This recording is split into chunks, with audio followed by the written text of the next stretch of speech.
First remove the fixing screw. Remove the battery cover.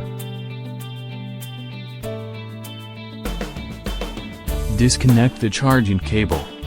Disconnect the battery main power supply line. Replace the battery with a new one. Connect the main power cable by color.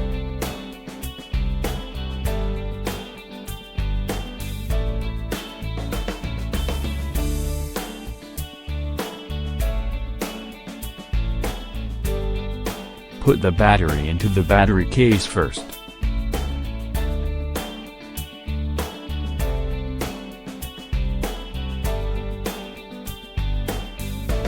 Connect the charging cable.